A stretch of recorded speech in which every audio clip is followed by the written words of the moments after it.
જુનાગઢથી આ મોટા સમાચાર મળી રહ્યા છે। જુનાગઢ મહાનગરપાલિકાના પરિણામ બાદ અહીંયા હંગામો મચ્યો છે, બબાલ થઈ છે અને પથ્થરમારાની ઘટના સામે આવી છે। વોર્ડ નંબર 8ના વિજેતા ઉમેદવારની રેલી પર પથ્થરમારો કરવામાં આવ્યો છે। તો આ જુનાગઢથી ચિત્તાખાના ચોક પાસે પથ્થરમારાની ઘટના સામે આવી છે। આ મોટા સમાચાર મહાનગરપાલિકાના પરિણામ બાદ આ હંગામો મચ્યો છે અને વિજેતા ઉમેદવારે રેલી કાઢી હતી, વિજય રેલી કાઢી હતી, તેના પર પથ્થરમારાની ઘટના સામે આવી છે। કોણે પથ્થરમારો કર્યો છે એને લઈને વિગતો સામે આવશે, પરંતુ વોર્ડ નંબર 8ના વિજેતા ઉમેદવારની રેલી પર પથ્થરમારાની ઘટના સામે આવી છે। જૂનાગઢના ચિત્તાખાના ચોક પાસે આ પથ્થરમારો થયો છે। આ મોટા સમાચાર મળી રહ્યા છે। વધુ વિગત સાથે સંવાદદાતા કેતન ઓઝા આપણી સાથે જોડાઈ ગયા છે। કેતન, પથ્થરમારો થયો છે ઉમેદવારની રેલી પર, શું વધુ વિગતો, કોણે પથ્થરમારો કર્યો હતો, કોઈ વિગતો મળી છે?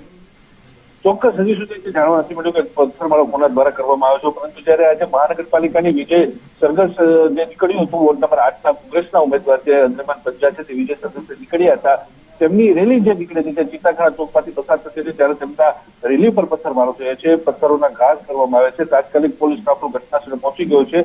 5 લોકોને ઈજા થઈ છે, તેને સારવાર માટે સિવિલ હોસ્પિટલમાં દાખલ કરવામાં આવે છે। હાલ તો મામલો થાળે પડી ચૂક્યો છે, પરંતુ આ કોણ હતા અને કોણે પથ્થરમારો કર્યો છે તે અંગે હાલ તો પોલીસ તપાસ કરવામાં આવી રહી છે। ખાસ કરીને વિજય જે મહાનગરપાલિકાની ચૂંટણી બાદ જે વિજેતા ઉમેદવારની જે રેલી પથ્થરમારો થવાની ઘટના સામે આવી છે। જી, આભાર આપનો તમામ વિગત માટે। એટલે આપણે લોકશાહીની તંદુરસ્તીની વાત કરતા હતા, તંદુરસ્ત લોકશાહીની વાત કરતા હતા, પરંતુ આ બિલકુલ તંદુરસ્ત લોકશાહીની નિશાની નથી જ।